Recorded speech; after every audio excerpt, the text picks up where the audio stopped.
Hello mga lods, welcome back to my channel. So nandito na naman tayo para silipin naman natin ang estimated salary ni Rachel Morales Vlog. So si Rachel ay isang Kalingap team member, so isang charity vlogger. So suportahan natin ang kanyang channel and then syempre isama natin sa pag-support ang kanyang langga na si Roel of Malalag. Pero syempre mga lods, isama na rin sa pag-support ang aking channel. So ito ay request naman ni Masilinda Dilig. So idol, maraming salamat sa iyong request and then syempre sa pagsubaybay mo sa aking channel. Ingat ka palagi dyan and God bless.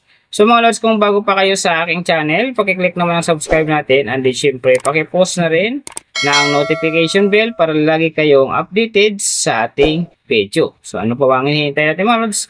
Let's go!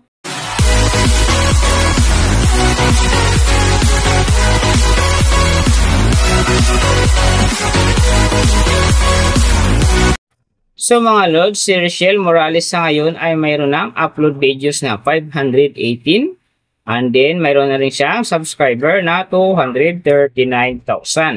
So may video views naman siya ngayon na 32,766,918 and then yung kanyang country is PH. So yung channel type naman niya naka-blank pa and then yung account niya ginawa ito noong December 30, 2022. So doon naman sa kanyang total grade, nakakuha siya ng letter B. And then sa kanyang social blade rank naman, nasa 243,686. So doon naman sa kanyang subscriber rank, nasa 2,101. And then sa kanyang video views rank naman, nasa 447,224. So doon naman sa kanyang country rank, nasa 837. And then sa kanyang channel type rank, same pa rin mga lods, naka-blank pa. So nakita na natin yung kanyang ranking. Silipin naman natin yung kanyang last 30 days na subscriber. So nakakuha siya dito ng 2K. Ang hindi lang maganda dito mga lods kasi ang kanyang percentage ay bumaba ng 33.3%. Ang ibig sabihin mas bumaba yung pasok ng kanyang subscriber. Ngayon kung i-compare natin sa nakaraan niyang buwan. So alam na list mga Rochelle fanatic dyan. Share na natin sa ating mga newsfeed and sa ating mga friends ang kanyang video para gumanda uli ang pasok ng kanyang subscriber. So doon naman sa kanyang views in the last 30 days, nakakuha siya ng 1.543 M views. So hindi rin maganda ang kinalabasan kasi bumaba din ito ng 26.2%. So ibig sabihin bumaba din ang pasok ng kanyang views. So mahalaga talaga mga lods ang pag-share ng video dahil big help yan para gumanda uli ang pasok ng subscriber at siyempre ang kanyang views. So nakita na natin yung kanyang ranking, last 30 days subscriber, and then yung kanyang views. Silipin naman natin yung kanyang daily summary from subscriber, views, and then yung kanyang earning. So sa kanyang subscriber mga lods, may isang araw lang akong nakita rito na umangat ng 1K. No? September 11, nakakuha siya ng 1K. Kaya ang kanyang subscriber ngayon nasa 239,000. So doon naman sa kanyang views mga lods, yung magaganda rito, September 11, nakakuha siya ng 94,000. And then, pagdating ng September 14, nakakuha siya ng 108,000. So, pagdating naman ng September 16, nakakuha siya ng 110,000. So, yan ang magagandang views na nakuha niya. Mga lods, pero sinasabi ko, hindi yun ganun kaganda kasi nga, ang kanyang percentage dyan ay bumaba ng 26.2%. So, doon naman sa kanyang earning, tingnan natin dito yung September 10. So sa kanyang low estimated, nakakuha siya ng 5 US dollars. And then sa kanyang high estimated naman, nakakuha siya ng 75 US dollars.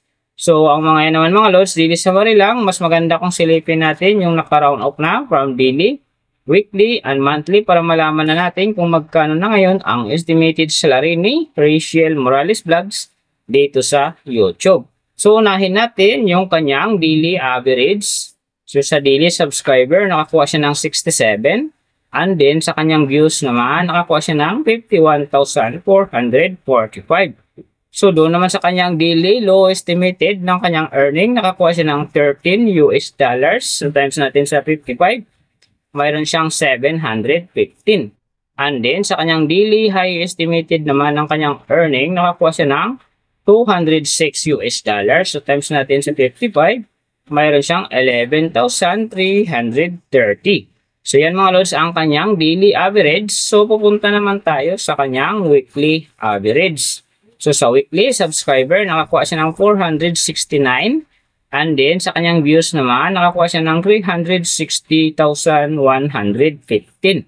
So, doon naman sa kanyang weekly low estimated ng kanyang earning, nakakuha siya ng $90. So, times natin sa 55, mayroon siyang 4,950. And then, sa kanyang weekly high estimated naman ng kanyang earning, nakakuha siya ng $1,400. So, times natin sa 55, mayroon siyang 77,000. So, yan naman mga lods ang kanyang weekly average. So, pupunta naman tayo sa kanyang monthly average. So, sa monthly subscriber, nakakuha siya ng 2K. And then, sa kanyang views naman, nakakuha siya ng 1,543,321. So, doon naman sa kanyang monthly, low estimated ng kanyang earning, nakakuha siya ng $386. So, times natin sa 55, mayroon siyang 21,230.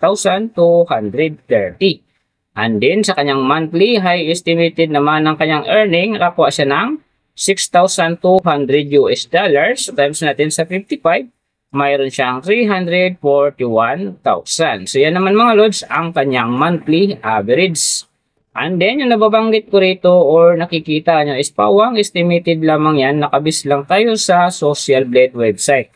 Isang public website na kahit sino pwedeng mag-open para malaman kung magkano na ang estimated salary ng ating mga iniidolong YouTuber, vlogger, or influencer. And then mga lods, like ko sinasabi, palagi natutupad dyan yung low estimated kasi nga hindi talaga natin kayang i-demand sa ating mga viewers na huwag mag-skip ng ads.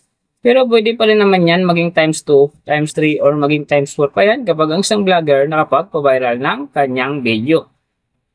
Pero siyempre mga lods, kung supporter ka na Rachel Morales Vlogs or ng Rochelle Fanatica ay huwag ka nang mag-skip ng ads dahil big help yan sa kanyang channel at saka siyempre sa mga kababayan natin na kanya ring tinutulungan dahil siya nga ay isa ring charity vlogger. Pero sinasabi ko mga lods, sana huwag nyo rin i-skip ang aking ads dahil big help din yan sa aking channel at saka siyempre sa aking mga personal na hadikain. So mga lods, kung nagustuhan nyo ang video na to, pakiclick naman ang subscribe natin and then siyempre pakipost na rin ng notification bell para lagi kayong updated sa ating video.